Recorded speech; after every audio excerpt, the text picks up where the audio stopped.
Ethan wiped the grease off his hands as he locked up the small-town repair shop where he worked long hours every day. Life in the Midwest wasn't easy, especially for a man raising a daughter alone. Ever since his wife had passed away 3 years earlier, every morning had been a battle, balancing the demands of his job, caring for little Lily, and fighting off the weight of bills piling higher than the kitchen counter. Still, Ethan refused to give up. His daughter's bright smile was the only reason he pushed himself past exhaustion. On that particular Saturday afternoon, the sun was high, casting golden rays across miles of farmland. Ethan's old pickup rattled down the rural road, dust kicking up behind him. He was heading home to spend time with Lily when something unusual caught his attention. Off to the side, on a gravel shoulder, stood a woman next to a massive green tractor.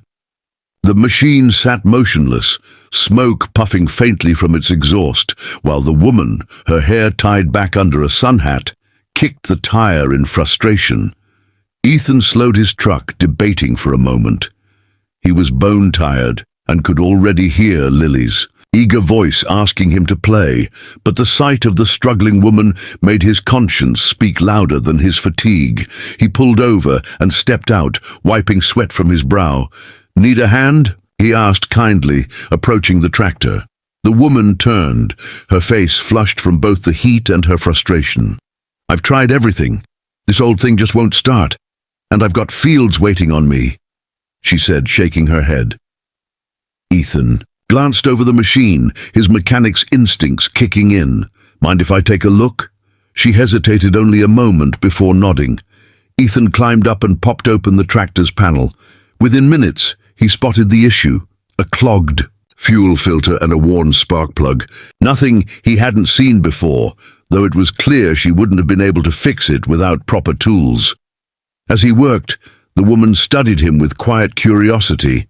His hands moved quickly and confidently, though his clothes and tired eyes hinted at a man carrying heavy burdens. After nearly half an hour, Ethan climbed down, wiping his hands. "Try it now," he said. She climbed into the seat, turned the key, and the tractor roared back to life with a thunderous rumble. Relief washed over her face, and for a moment she simply laughed, a sound of both joy and release. "You don't know what this means to me," she said, hopping down. "Thank you so much. I was about ready to give up." Ethan gave a modest smile, shrugging. Just doing what anyone would have done, but not everyone would have stopped. And though Ethan didn't know it, his simple act of kindness had just planted a seed that would soon grow into something life-changing. For both 3 days after fixing the tractor, Ethan was sitting at the small kitchen table with his daughter Lily, helping her with a coloring book. Their house was simple, worn down by years of struggle, but filled with the warmth of love between father and daughter. Money was tight, so tight that Ethan often skipped meals just to make sure Lily had enough on her plate. He never complained, though his only wish was to give his little girl a safe and happy life. A knock at the door startled him. Visitors were rare.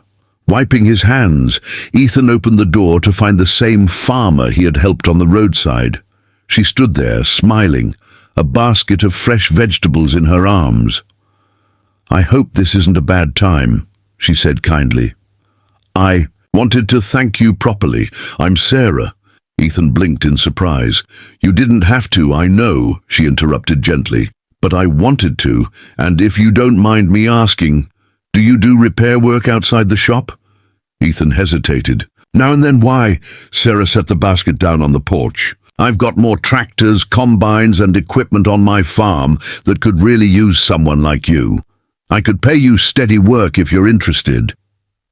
For a moment, Ethan didn't know what to say. Steady work?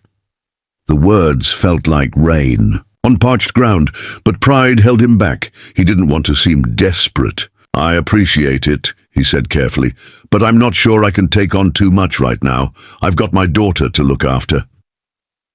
At that moment, Lily peeked around her dad's leg, her big eyes curious. Sarah's face softened. "She's Beautiful, she said warmly. Why don't you bring her with you? I've got plenty of space for kids to run around. My farmhands' kids often play there too. Ethan studied her, unsure if she was just being polite, but something in Sarah's voice carried sincerity. Finally, he nodded. All right, I'll come by. That weekend, Ethan and Lily drove out to Sarah's farm. He expected a modest property, but what stretched before him took his breath away. Acres upon acres of golden fields rippled in the breeze, stretching as far as the eye could see. Barns, silos, and machinery stood proudly against the wide Midwestern sky. This wasn't just a family farm, it was an empire. Ethan suddenly felt small, like he didn't belong. But Sarah welcomed him with open arms, introducing him to her crew and showing him the machines that needed repair. Ethan's skill shone through as he quickly brought old equipment back to life. Sarah was impressed, not only with his work, but with the quiet dignity he carried despite his struggles. Over the weeks, Ethan became a regular presence on the farm. Lily laughed and played in the open fields while her father worked. Slowly, Ethan realized he had found something he hadn't felt in years: stability, community, and hope. Sarah, too, discovered something unexpected. Beneath Ethan's worn-out clothes and weary eyes was a man of honor, resilience, and kindness.